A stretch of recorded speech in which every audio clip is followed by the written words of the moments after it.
वैसे तो अपना देश धर्म प्रधान देश है, क्योंकि यहाँ पर धर्म से ही लोगों को जाना जाता है कि वो इस धर्म का है, वो उस धर्म का है। अगर वो उस धर्म का है तो वो ऐसा होगा।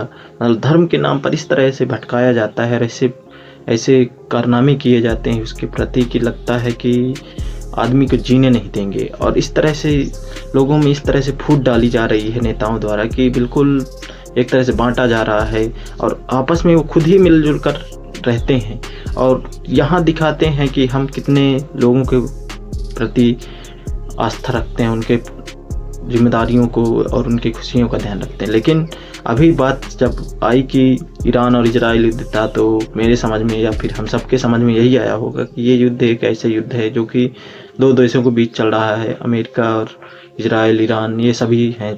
और इससे इंडिया को कुछ फर्क नहीं पड़ता है। ये कुछ भाजपा नेता भी दिखाई दे रहे थे कि हम कितने खुशहाल बैठे हैं। आज वो कहाँ गए?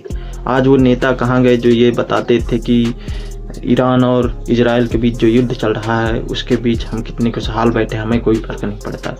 और यहाँ पे तो दिखाया गया न्यूज़ चैनलों द्वारा कि क्या वो गलत था कि जो जहाज़ इंडिया से गया था उसे ईरान द्वारा उड़ा दिया गया। इसमें इंडियन लोग भी थे, दूसरे लोगों को तो नाम लिया जा रहा है लेकिन उसमें इंडियन लोग भी रहे होंगे, कोई विदेशी नहीं रहे होंगे। बोला गया कि ओमान द्वारा उनको सुरक्षित बचा लिया गया है। अभी एक जो इंडिया से ही एक जहाज़ जा रहा था ईरान, उसको कहते हैं कि इजराइल ने उड़ा दिया। उसमें भी क्या इंडियन लोग नहीं रहे होंगे? क्योंकि वो इंडिया से ही जा रहा था, वो हमारा मेहमान बना के आया था। कितने गुलाम हो चुके हैं हम, कितनी गुलामी की ज़िंदगी जी रहे हैं हमारे नेताओं द्वारा। क्या किया जा रहा है?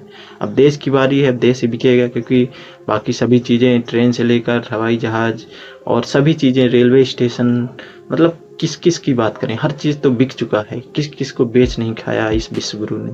और मैं उसके खिलाफ बस बात नहीं करूँगा, इन सभी लोगों के खिलाफ बात करूँगा जिन्होंने इस देश की बर्बादी का कारण बना।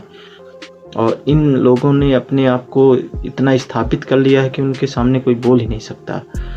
ये चाहे तो पूरी गैस कनेक्शन या फिर लोगों का दाना पानी बंद कर दें। और वही हालत अब हुई है, क्योंकि एलपीजी गैस की जिस तरह से लाइन आई है, मैं तो रियल बोलता हूँ, मैं गांव का हूँ, एक गरीब आदमी हूँ, मुझे तो कोई फ़र्क नहीं पड़ता क्योंकि हमारे यहाँ लकड़ी चलती है, लकड़ी चूल्हा से खाना बनाया जाता है।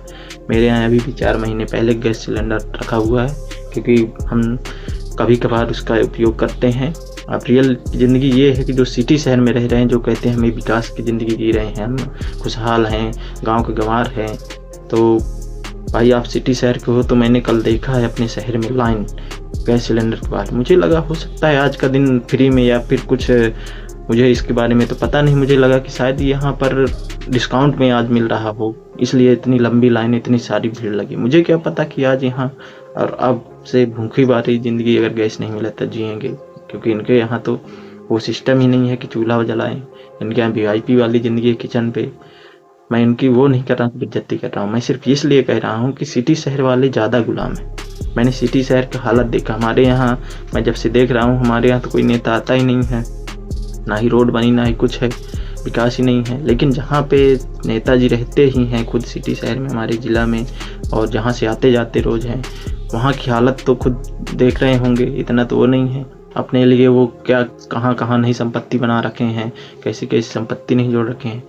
हालांकि इसका मेरे को कुछ अर्थ नहीं लगता, क्योंकि ये सब बातें होती हैं कि नेताजी ऐसे, नेताजी वैसे हैं, लेकिन कल को ही नेता आपके यहाँ खड़ा हो जाएगा तो जी सर करते हुए आप जी हजूरी करोगे उसकी, और उसी नेता की जो जिसकी आप बुराई कर रहे थे उसके सामने खड़े होकर ये भी नहीं बोल पाओगे हमारी क्या मुसीबत।